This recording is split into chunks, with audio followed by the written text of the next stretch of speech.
Bienvenidos a Contando la Historia, programa donde les platicaremos sobre las historias que nos han dado patria. Aquí contaremos anécdotas olvidadas, casos curiosos y de sus protagonistas que han hecho de nuestro país lo que hoy conocemos. Yo soy Omar Durón y después de un buen tiempo de no subir nada, regresamos con ustedes para seguir platicando de esto que nos apasiona muchísimo y es la historia de México. Y bueno, pues hoy nadie me acompaña en este capítulo, pero el vinito no puede faltar, así es que vamos a hacer una pequeña pausa para un traguito refrescante.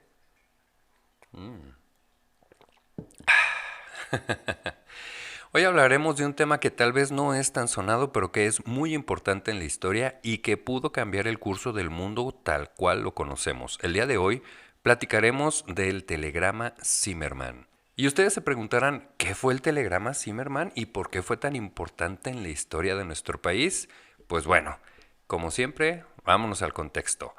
Corría el año de 1916 y la Revolución Mexicana estaba en pleno apogeo.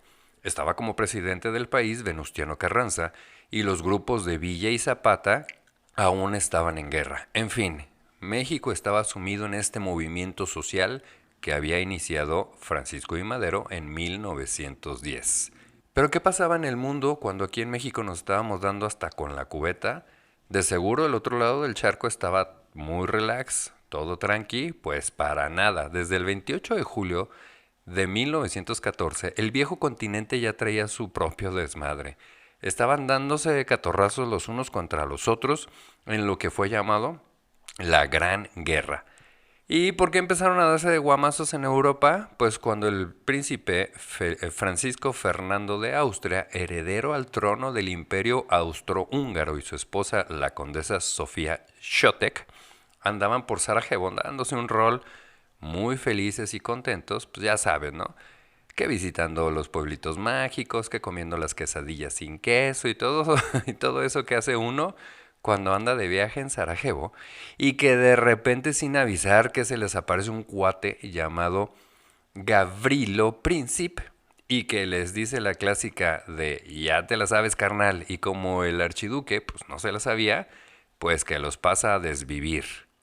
Este atentado provocó que casi todas las naciones de Europa entraran en conflicto y como en una pelea de box, en una esquina estaban los aliados, es decir, los rusos, los franceses y los ingleses, y en la otra esquina las potencias centrales, Alemania, Austro-Hungría, el Imperio Otomano, los turcos y Bulgaria. Ya habían pasado 2 años de darse con todo y la neta ya estaban pues hasta la madre de este conflicto, ¿no? Cabe mencionar que los gringos no habían querido entrar a la guerra, pero todos sabían que si estos metiches le entraban, pues lo más seguro es que iban a apoyar a los aliados y, harían que la balanza se inclinara a su favor. Entonces, el Kaiser Guillermo II de Alemania buscaba la estrategia para debilitar a los gringos y que no se metieran en el conflicto. Mientras tanto, los gringos andaban bien felices vendiéndole los recursos a los países aliados para que pudieran continuar la guerra. En fin, el mejor negocio para los Estados Unidos siempre han sido las guerras. Por lo que el Kaiser alemán vio como mejor opción hacer una alianza militar con el país vecino de los estadounidenses, es decir, México.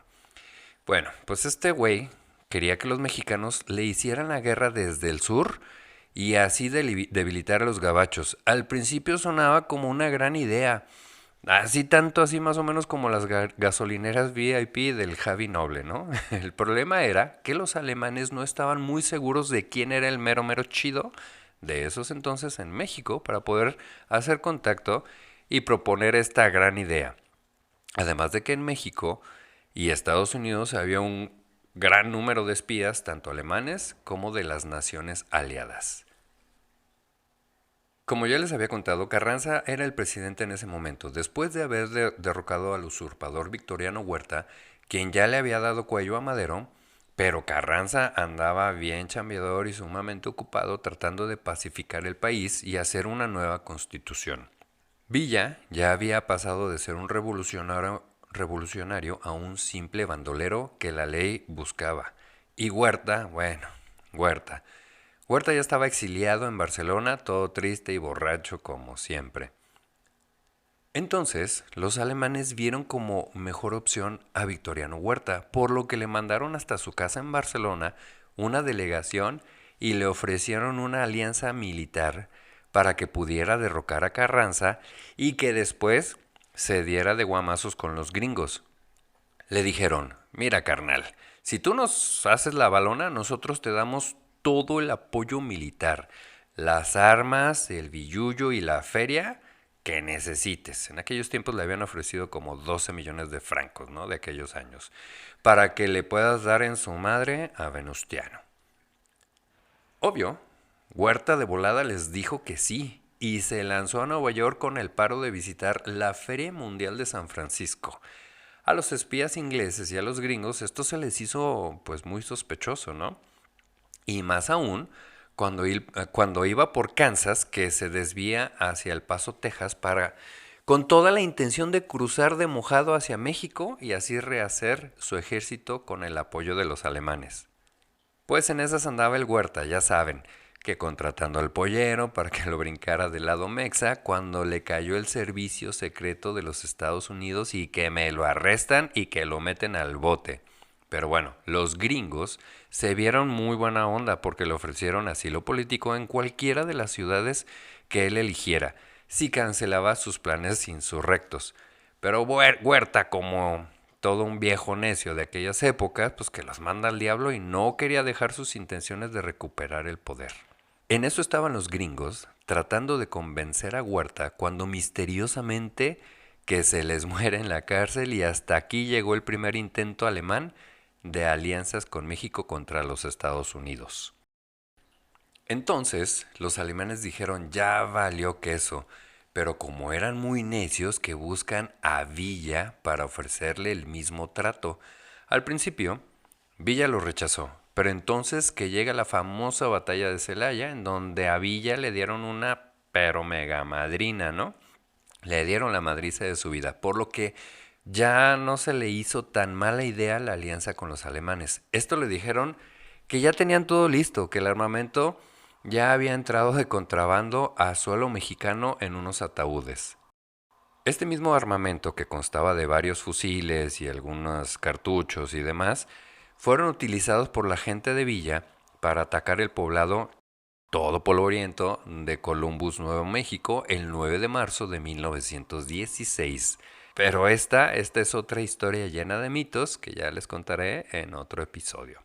Después de este ataque a suelo norteamericano, el presidente Woodrow Wilson ya estaba con el agua hasta el cuello, ya que su población le exigía que interviniera en el conflicto europeo.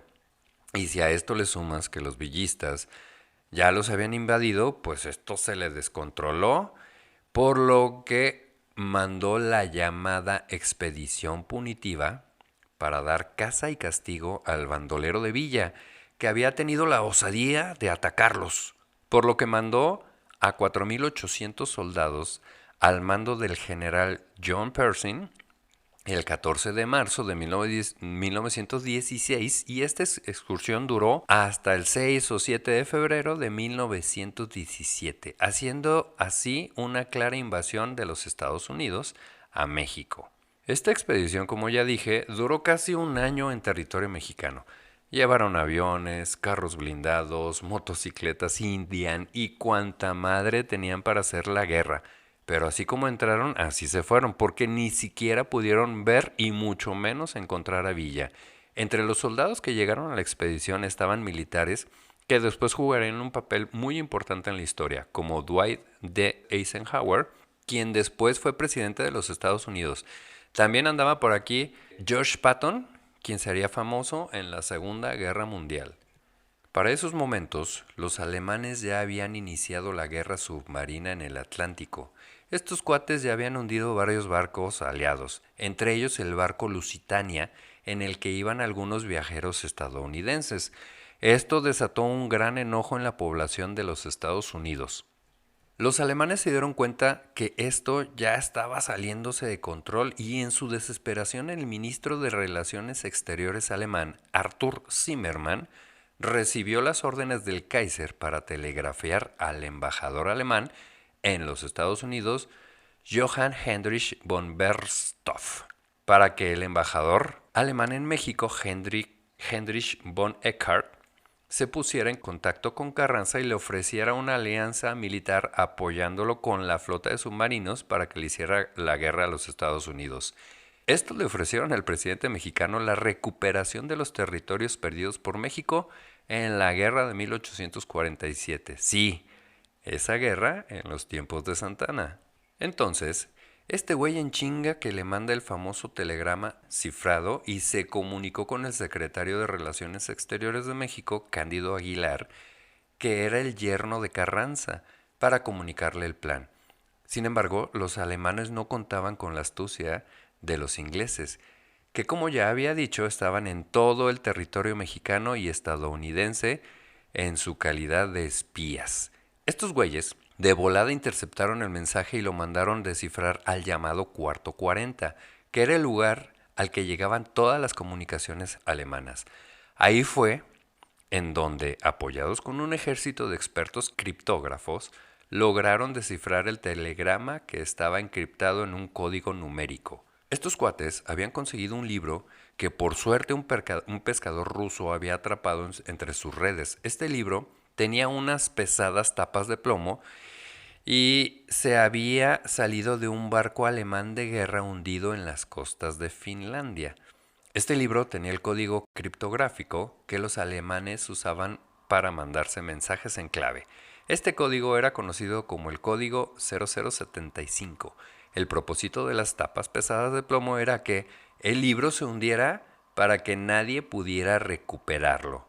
Gracias a este libro, los integrantes del Cuarto 40 pudieron descifrar el mensaje, y cito lo que contenía el telegrama.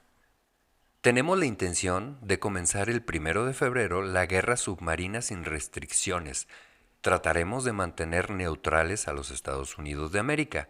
En caso de que esto no tenga éxito, hacemos de México una propuesta de alianza sobre la siguiente base. Hacer la guerra juntos, hacer la paz juntos, apoyo financieramente generoso y comprender que México debe reconquistar el territorio perdido en Texas, Nuevo México y Arizona. Este asentamiento en detalle le queda.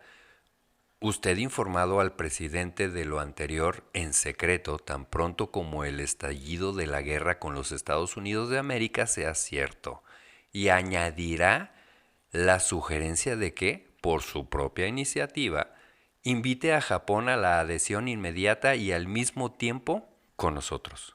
Por favor, llame la atención del presidente el hecho de que el empleo despiadado de nuestros submarinos ahora ofrece la perspectiva de obligar a Inglaterra en unos meses a hacer la paz.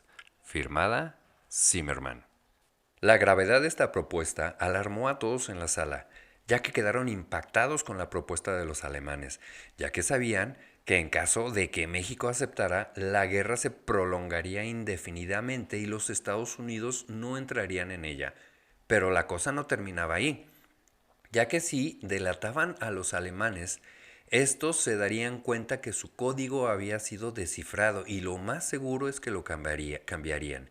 Así que el servicio secreto inglés decidió designar a uno de sus agentes en México, un tal Mr. H, para que robara la copia del telegrama que estaba en los archivos telegráficos de la Western Union en la Ciudad de México.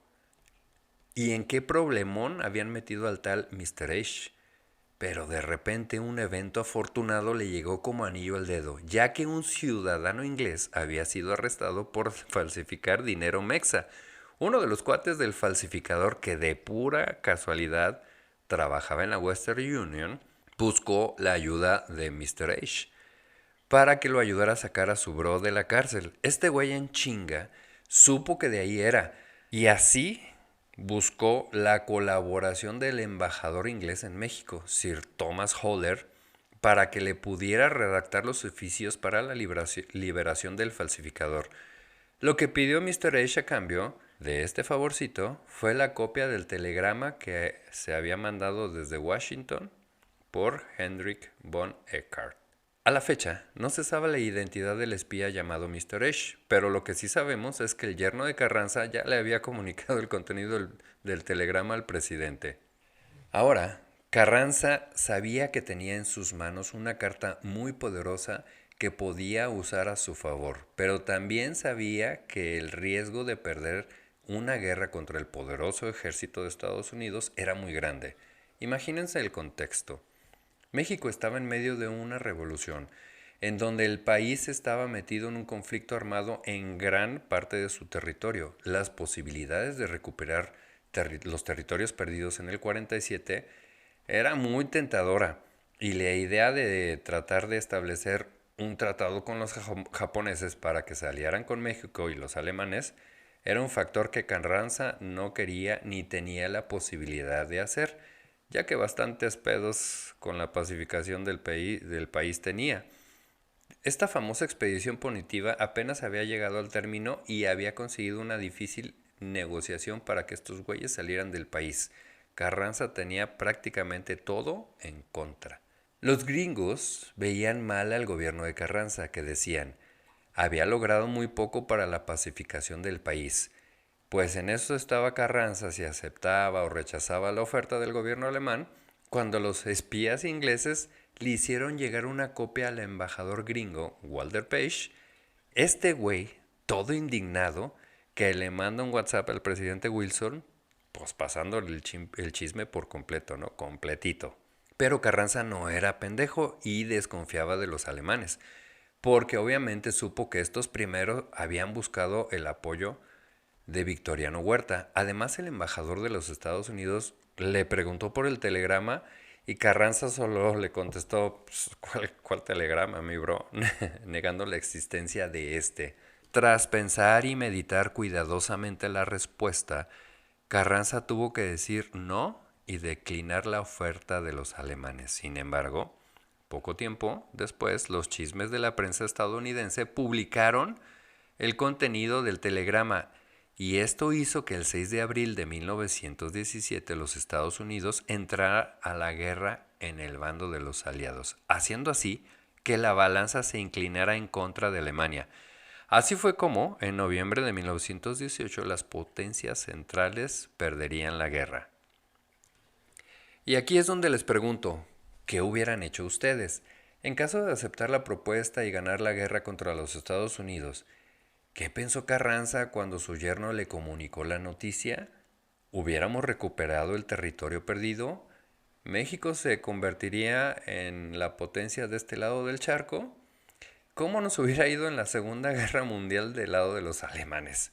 Todas estas incógnitas jamás las sabremos. Lo cierto es que la Revolución Mexicana duró más años después de este telegrama. Carranza fue derrocado por Álvaro Obregón, pero supo leer el panorama que tenía en ese momento y decidió declinar la oferta. Y así es como la historia siguió el curso que actualmente conocemos. Y bueno, pues hasta aquí la historia del telegrama Zimmermann. Espero les haya gustado y como siempre les pido que me apoyen con un like ahí donde me estén escuchando en Spotify, que compartan este post y recuerden que esto lo hacemos con el fin de llegar a todos lados con nuestra historia tan rica. Y bueno, yo soy Omar Durón y esto fue Contando la Historia. Nos escuchamos muy pronto y salud.